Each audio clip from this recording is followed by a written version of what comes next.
So our next speakers are Josh Dallin. He is the director of the Bastion Agricultural Center, which is coming to South Jordan here very soon.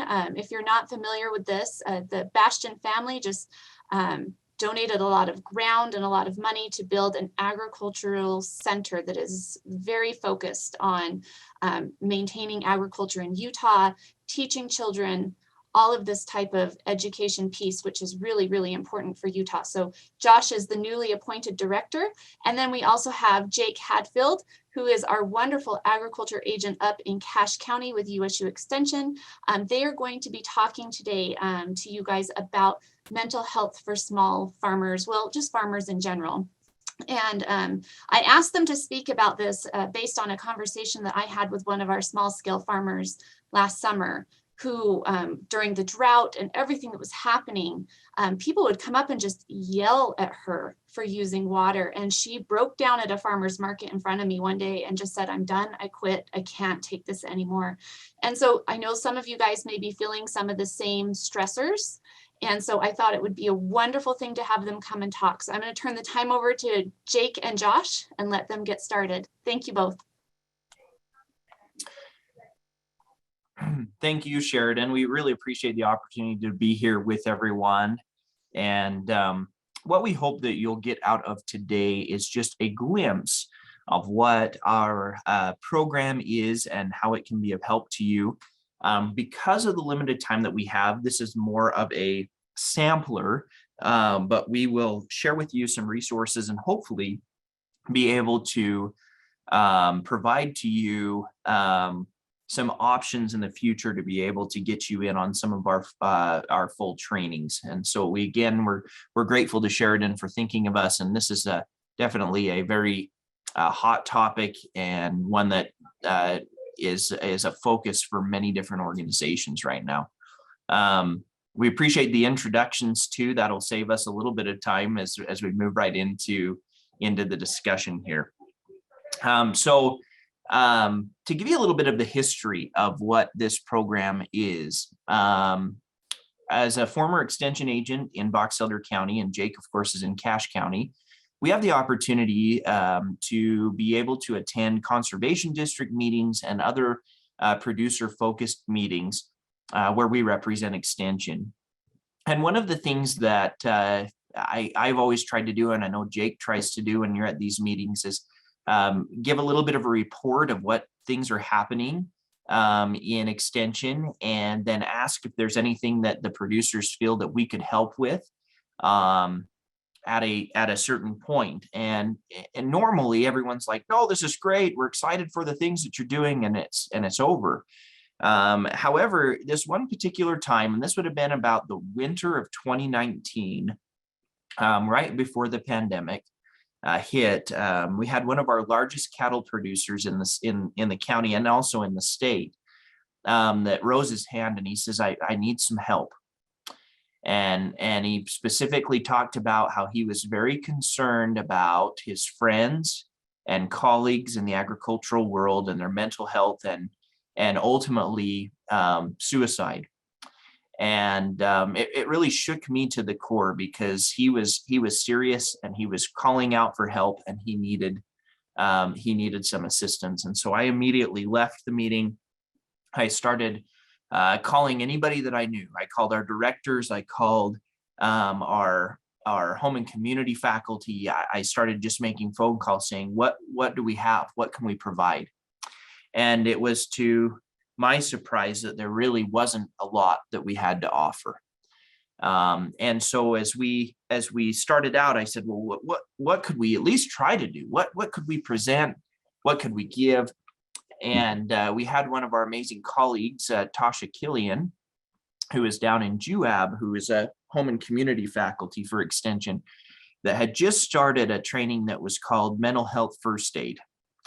And so Tasha said, I'd be willing to come up with Paige Ray, who's also another one of our amazing home and community faculty members. And she said, I'd be willing to come up with Paige, and we could at least offer this training. And so what we did is we set the training for, I believe it was in February of 2020.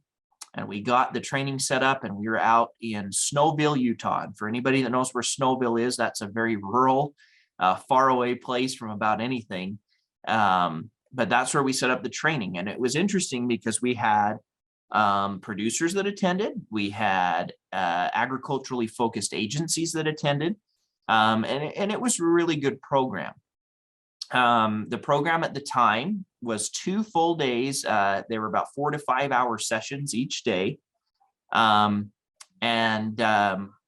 be honest with you, as we put those on, I was more in a mentality state of, I'm doing my job, helping to put this on. I'm going to participate because I don't want to be rude, but I don't think I'm ever going to need this. I don't think that it's ever going to apply to me. I'm a happy-go-lucky guy, and this is great, but I don't need this information per se for me.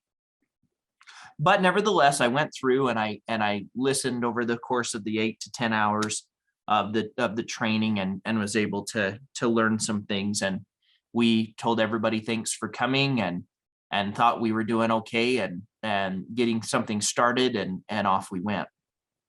Well, little would I know that 2.5 weeks after I'd received this training and understanding of what mental health really is and what suicide prevention really looks like, that I would be sitting at my parents' home in my parents' front room across from my little brother. And you can see a picture of us right here on the screen. But little would I know that 2.5 weeks after this training that I thought that I didn't need, my little brother would be looking across the couch from me, telling me that he wanted to end his life, that he didn't want to live anymore. That shook me to the core. The reason it shook me to the core is because my little brother had everything in life going perfectly for him. Beautiful wife, extremely successful entrepreneur, all the things that on the outside we would label as extremely successful and lucky and blessed and all of the things. However,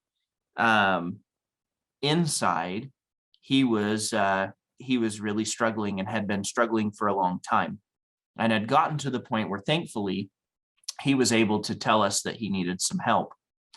And so thanks to that training, all of a sudden, this thing that I thought was so irrelevant to me became the most relevant to me. It became a thing that ended up saving my brother's life. And from that moment, it became a mission for me to be able to figure out how we in Extension can help our producers to be able to have the resources needed so that they didn't need to get to the point that my brother was at, that they didn't need to suffer or struggle, and that they would be able to have the resources to help them through those types of things. And so that's really where the birth of all of this started, was somebody crying for help, us providing some trainings, and then really having it hit home. And so as we talk about things today, I want everyone to focus, instead of being selfish like I was, on being selfless and saying, you know what, some of the things that we can learn about in this world might apply to ourselves, but it also might apply to others, and it might apply to others in a way that you would never even imagine. Because I, again, never would have imagined that I would be sitting in that situation across from my brother and have him telling me those things. And so that kind of sets the stage for you, hopefully, as to where our ag wellness program has came from. And I'm proud to say that we're going to talk about some things that we've been able to pioneer and been able to help with as a team to be able to provide greater resources. And we're not done yet. We're just beginning. And that's what's exciting about this program. But we do need your help. And so we appreciate your participation today as we talk about these things. I would like to also introduce, they're not on the call today, but give credit to our amazing team members. We do have Tasha Killian and Paige Ray that I mentioned before that are a part of our team. And we also have Callie Ward, who's a part of our team. And Callie's kind of a hybrid. She grew up on a ranch. She understands agriculture really well, but she's also in our home and community department. And so I want to make sure to recognize them as key players in what we're about ready to talk about.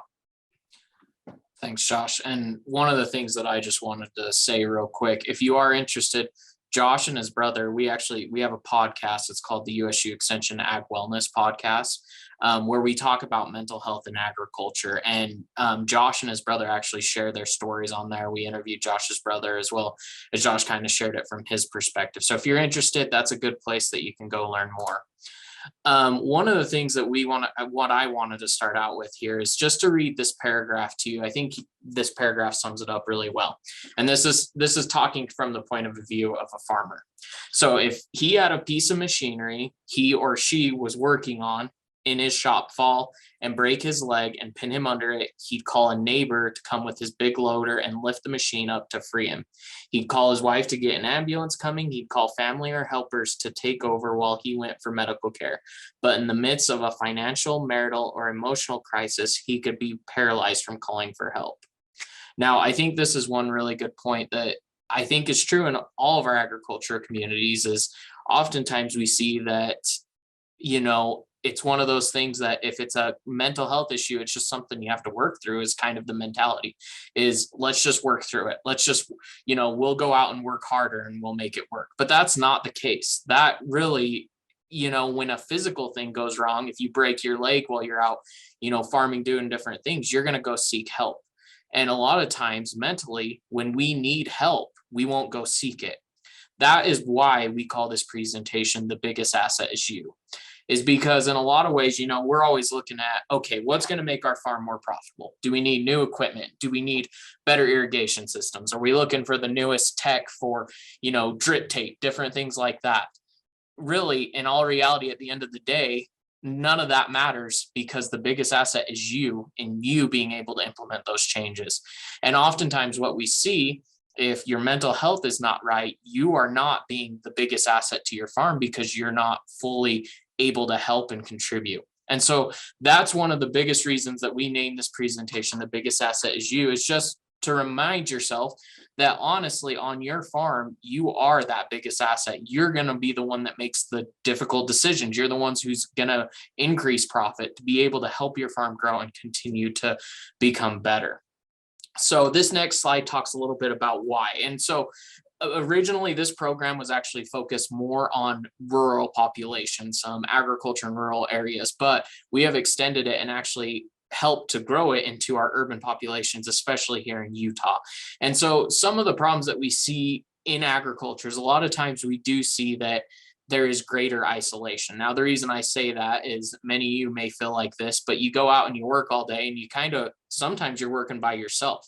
You're hours on end working by yourself, which is kind of an isolated thing. Now, a lot of you are probably saying that's what I love about farming, right? Is I get to work by myself, don't have to worry about others, don't have to worry about those things. However, we do see that when there are mental health struggles, especially as we've seen as we've gone through the pandemic and different things, when these mental health issues start coming prevalent, that isolation can actually accelerate those things and can make them worse.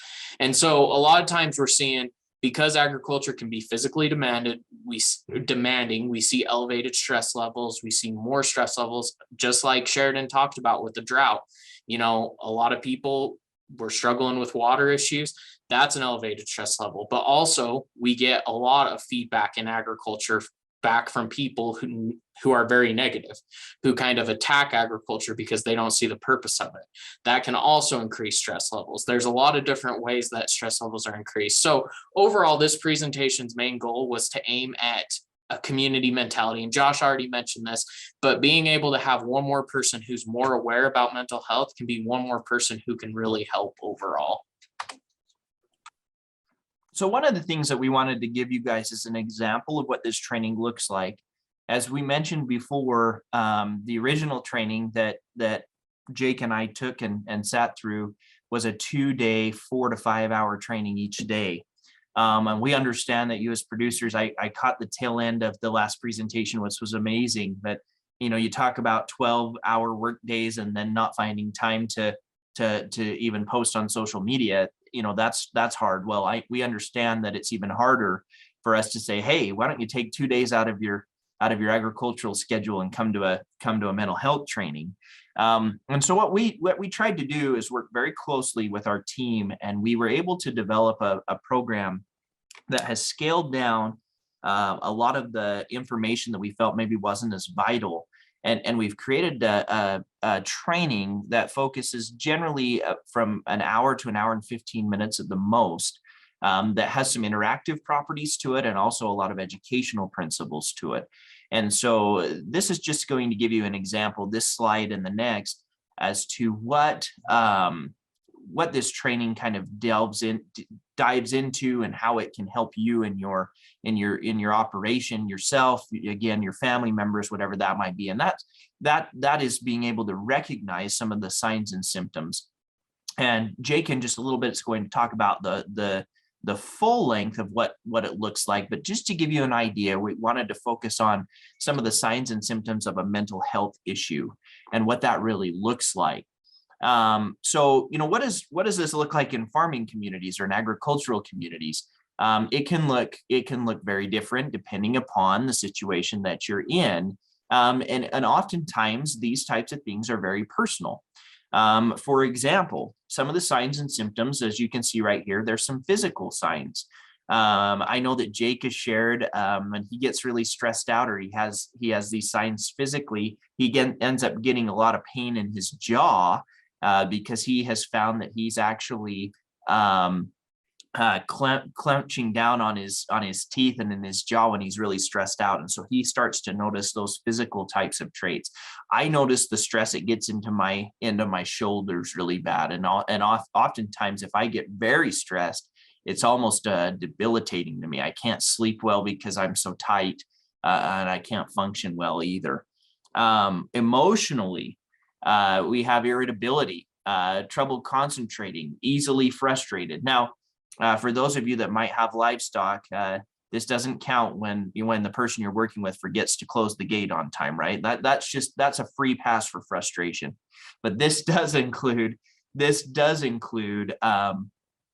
continuous frustration or continual anger, continual feelings of hopelessness. Sheridan talked about the producer at the farmer's market that was done, that was hopeless, that couldn't take it anymore, right?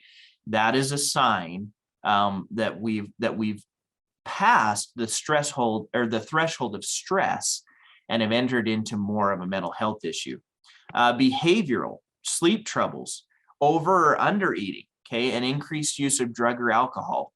That's something that we have to think about. Are we noticing these types of behavioral things in our friends, in our family members, or within ourselves? And lastly, relationships. Strained interactions, hard time communicating, okay? Oftentimes, the spouse of the producer is the one that might notice these things very first. But again, this is just a tidbit of a snippet of some of the things that we would go into to talk about ways to recognize these things. Now, it's important to know that whether it's physical, emotional, behavioral, or it's in a relationship setting, these stress signs are signals to slow down. So in our vehicles, we have our check engine light that comes on, right? Your body has a built-in check engine light, and it's telling you when these types of things happen, it's telling you that you need to slow down and evaluate. And there are lots of ways that you can work through these types of things in a stress level situation. However, when they become longer than about a 2-week period and are unmanageable, that's when it turns into more of a mental health issue and a time where we need to seek some help. The hope is, as Jake mentioned in the slide that he first introduced, is that this will break a stigma, that us talking about this will become a piece where we go into the doctor or into a professional to get these things adjusted and fixed sooner rather than later, so that we can avoid bigger problems as we move forward. You want to move on to that next slide for me, Jake? So this is, again, another example. We talk about stress versus mental health. Okay, stress is a response to an external cause, and there's positive and negative stress. We have to remember that. Normally we can manage it. Normally we can self-treat it. But again, when it becomes longer than about a 2-week period, and it starts to originate internally, that's when we need to seek help. And oftentimes, when we seek that help, that professional is going to be able to diagnose what that problem might be.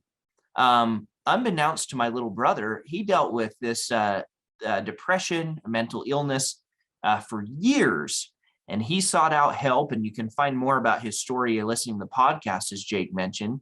But we ended up finding out that he actually had some chemical imbalance because of a physical injury that occurred to him when he played football in high school. And so he was actually correctly diagnosed and was able to get the help and start down a journey of healing and whatnot, because he was professionally diagnosed by the right type of person. And so, I share that story just because I think it's really important to note that whether it's ourselves or a loved one, sometimes it can be something that we weren't even aware of that's the causation to all these problems. A lot of the external factors that cause stress, we can work hard and dig in like us ag producers do and fix those problems. But when it becomes that internal piece, it makes it harder. I wanted to share this statistic with you very quickly. That's a sign that we really need to make sure that we're helping one another to get the help that's needed. 27% of adults experience the onset of a mental health illness each year. Okay, so that's 1 out of 4, okay, or a little more than 1 out of 4. But the scary statistic is that less than 25% of adults each year seek the needed treatment for their mental health. And so that's the scary thing for me. And that's the thing that we're trying to change, is that 27% becomes a 27% number that goes and seeks help to receive the correct treatment. And so just to give you an overview, kind of what our training goes through, just so you guys can know. And one thing we'd encourage you is that if this training is something you think that, a group of you could use or something or whatnot, please contact your local extension faculty. I mean, I know you could contact Sheridan and Davis County, or just reach out to whoever it might be. And we will come down and present this training fully to whoever or wherever. And so some of the things we cover in this training is we talk about a lot about the signs and symptoms. For example, we talk about stress, anxiety, depression, and suicide. We talk about, what are signs and symptoms, as well as some of the causes and different subjects along that line. We also talk about, and Josh hit this really well on the head, about mental illness. And we talk about the difference between, because we all experience stress, but that difference that Josh really illustrated really well, just barely. Now, one of the biggest components, and this is actually probably one of the components I think is most useful, is we also talk about how to respond to suicide. If someone comes to you with thoughts or intentions of suicide, how you can respond and be able to help that person. Now, last but not least, and I'll just ask a question to preface this. If you guys had someone today who came up to you and said, I'm really struggling with a mental health issue, or I'm struggling with suicide, would you know what resources to send them to? Because I will tell you, before this training, I had no idea. And before learning a lot of these facts, I really had no idea where to send these people. And so to me, that is one of the most critical aspects as well. And so these are just some of the few topics that we will cover. This training usually goes about an hour, 15 minutes, and we really cover all of these points here.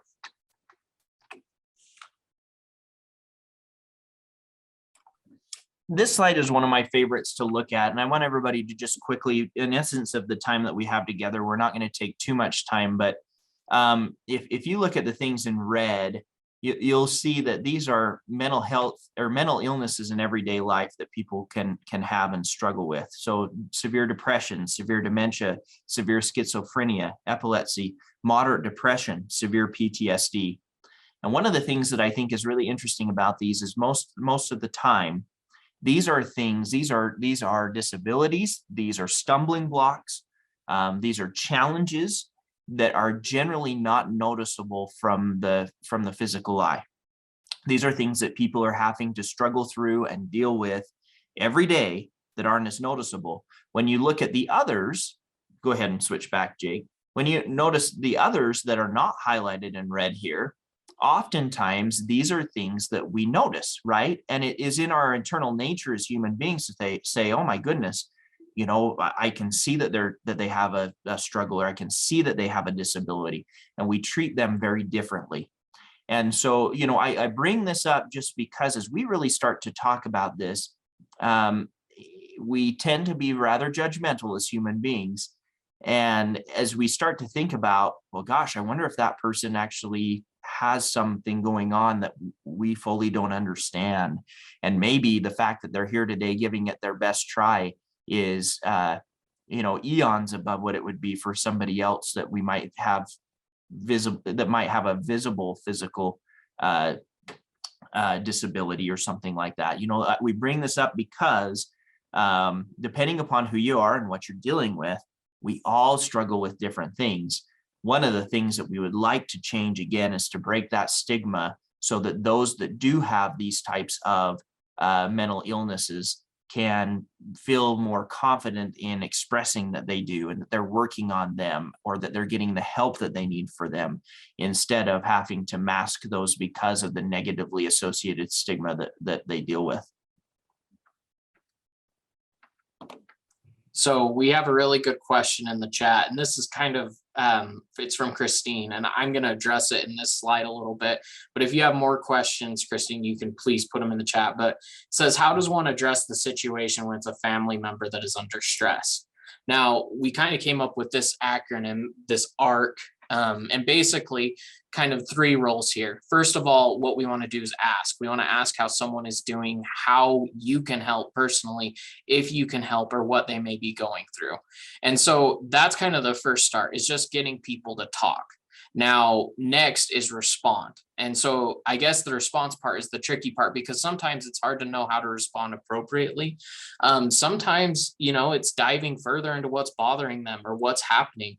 If it is serious enough, it can be calling appropriate services. And one of the things that we really point out here is, at times, mental health can sometimes be really uncomfortable, and it can get to a point that you may not know how to respond. Now, if that is the point you're at and you don't know that the situation is safe, you can always call someone else. You can always call and talk to someone else. I mean, you can call 911 is always, you know, available for that, and they're being trained more on mental health, as well as there's some other services that we'll highlight with our resources there. One of the key things to response is following up and seeing if you do give them resources, if they go and talk to those resources.